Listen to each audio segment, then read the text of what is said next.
پھر اللہ نے آسمان اور زمین میں سے پانی کھول دیا اور سیلاب آ گیا۔ اس سیلاب نے دنیا میں رہنے والے انسان اور جانور سب کو غرق کر دیا۔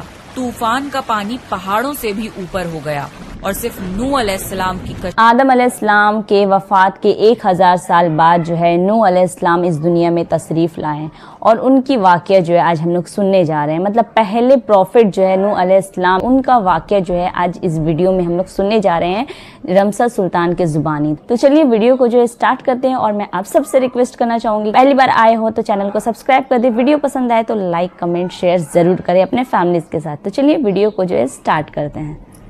السلام علیکم، میرا نام رمشا سلطان ہے۔ پروفٹ سیریز میں آج ہم نوح علیہ السلام کا واقعہ سنیں گے۔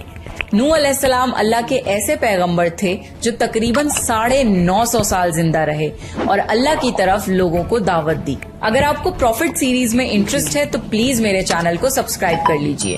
چلیے شروع کرتے ہیں with the real life story of prophet Nuh علیہ السلام۔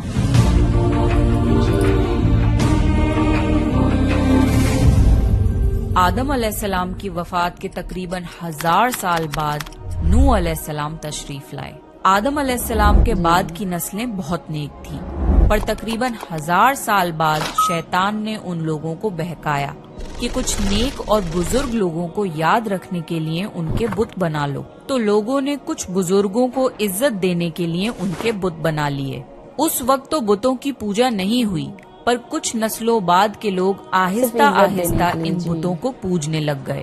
کفر اور شرک عام ہو گیا اور ایک اللہ کی عبادت بند ہو گئی۔ تب اللہ نے دنیا میں نوح علیہ السلام کو بھیجا۔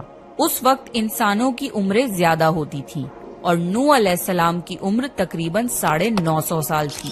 نوح علیہ السلام نے لوگوں کو اللہ کی طرف دعوت دی۔ سورہ نوح میں اللہ فرماتا ہے، یقیناً ہم نے نوح کو ان کی قوم کی طرف بھیجا کہ اپنی قوم کو ڈراؤ اور خبردار کر دو، اس سے پہلے کہ ان کے پاس دردناک عذاب آئے۔